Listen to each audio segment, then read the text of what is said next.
Assalamualaikum warahmatullahi wabarakatuh. Hai Dabris.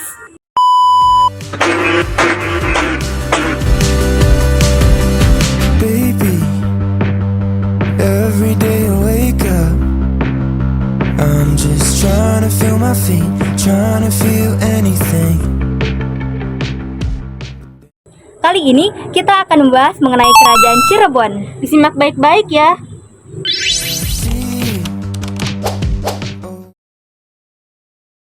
Kerajaan Cirebon merupakan sebuah kerajaan bercorak Islam ternama yang berasal dari Jawa Barat. Sultanan Cirebon berdiri pada abad ke-15 dan 16 Masehi. Sultanan Cirebon juga merupakan pangkalan penting yang menghubungkan jalur perdagangan antar pulau. Sultanan Cirebon berlokasi di pantai utara Pulau Jawa yang menjadi perbatasan antara wilayah Jawa Tengah dan Jawa Barat. Ini membuat Sultanan Cirebon menjadi pelabuhan sekaligus jembatan antara dua kebudayaan, yaitu budaya Jawa dan Sunda, sehingga Sultanan Cirebon memiliki suatu kebudayaan yang khas tersendiri, yaitu kebudayaan Cirebon yang tidak didominasi oleh kebudayaan Jawa maupun kebudayaan Sunda.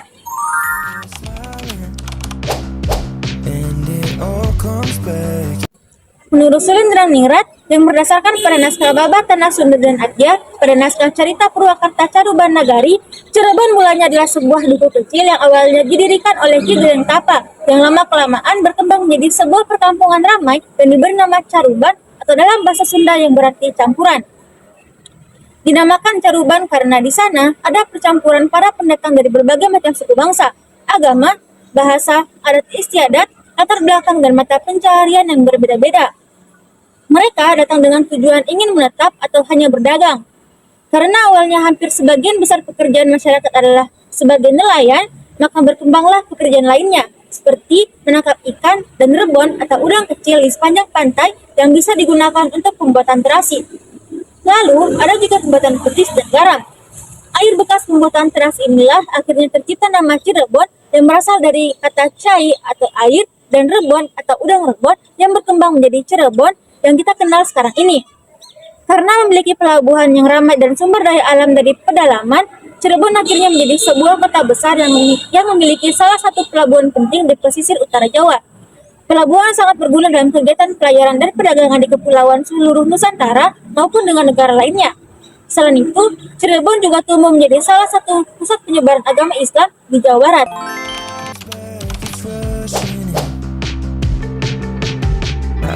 Kerajaan Cirebon didirikan oleh Pangeran Walang Sungsang atau Pangeran Cakrabuana, putra dari Prabu Siliwangi dari Kerajaan Pajajaran.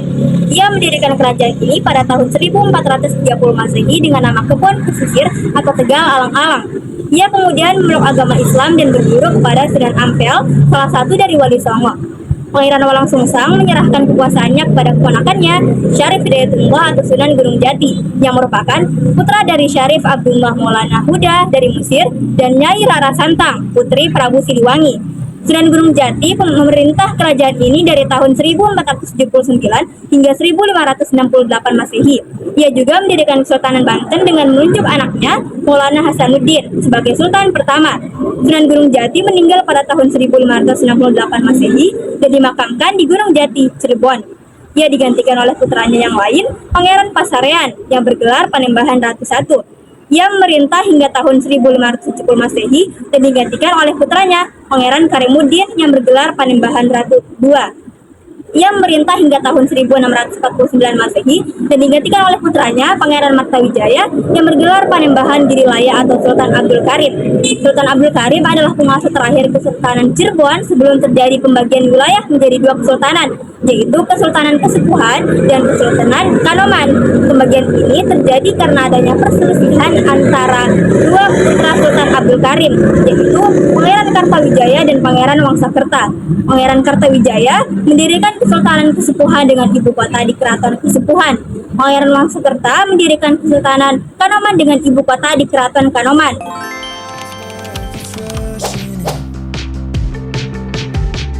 Masa kejayaan Kerajaan Cirebon terjadi pada masa pemerintahan Sunan Gunung Jati. Ia berhasil memperluas wilayah kekuasaannya hingga mencakup Banten, Indramayu, Brebes, Tegal, Pekalongan, Demak, dan sebagian Jawa Tengah. Ia juga berhasil menjalin hubungan baik dengan kerajaan-kerajaan lain di Nusantara maupun di luar negeri, seperti Aceh, Malaka, Turki Utsmani, Portugal, dan Spanyol. Sunan Gunung Jati juga berperan besar dalam menyebarkan agama Islam di wilayah Sunda. Ia menggunakan pendekatan budaya dan seni untuk menarik simpati masyarakat. Ia mengembangkan seni wayang golek Jepang yang menggabungkan unsur-unsur Hindu-Buddha dan Islam. Ia juga mengembangkan seni batik dengan motif khas Cirebon seperti mega mendung, parang rusak, dan macan ali. Selain itu, Sunan Gunung Jati juga membangun berbagai fasilitas publik seperti masjid, pesantren, pasar, pelabuhan, dan benteng. Ia membangun Masjid Agung Sang Cipta Rasa yang merupakan masjid tertua di Jawa Barat. Ia juga membangun pesantren Gunung Jati yang merupakan pesantren tertua di Indonesia. Ia juga membangun pelabuhan Cirebon yang menjadi pusat perdagangan antar pulau dan antar negara.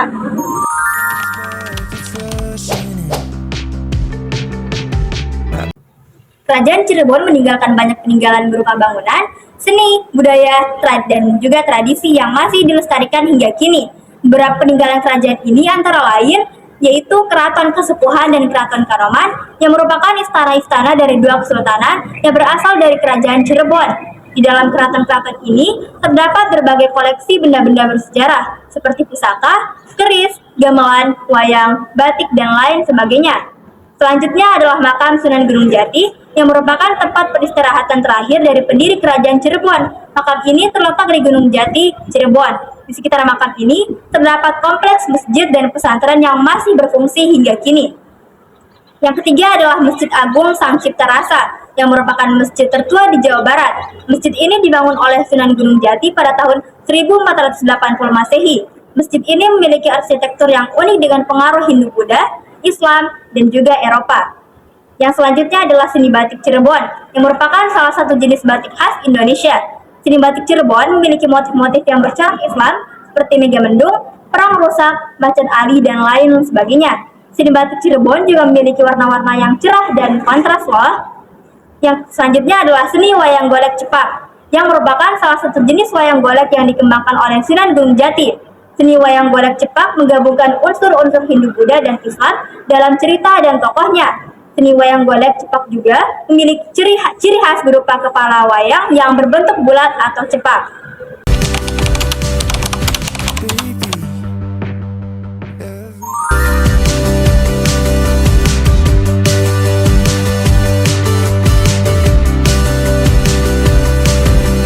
Baby, every day I wake up, I'm just trying to feel my feet, trying to feel anything.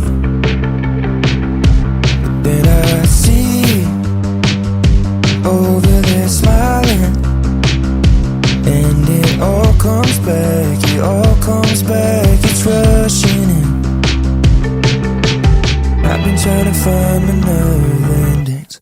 Won't you come on over later and waste my time? Is this what it looks like, honey? I'm getting used to never getting over this. Won't you be my Valentine? Not just for February, but maybe my whole life. 'Cause won't you be my Valentine?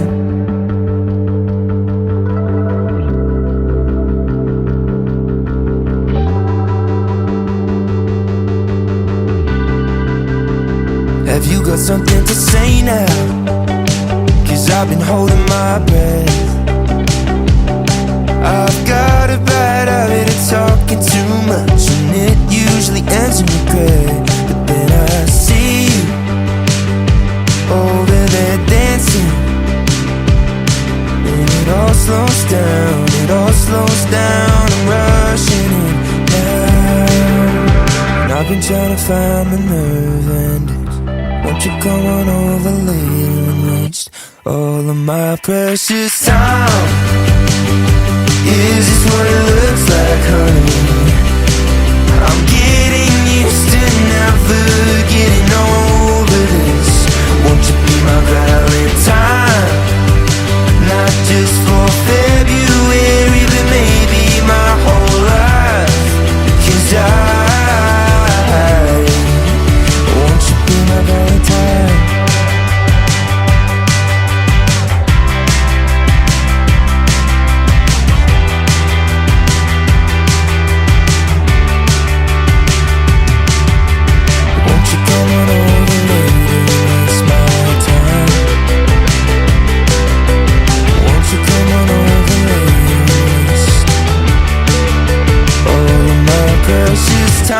tell me, is this what it looks like, honey? 'Cause I'm getting used to never getting over that. Nah, itulah tadi penjelasan kami mengenai kerajaan Cirebon. Siang-siang membeli mie. Cakep, Jangan lupa membeli alpukat. cakep. Sekian video dari kami, semoga bisa bermanfaat. Halo Dabri, cakep. Jangan lupa membeli pepaya. Banyak pepaya.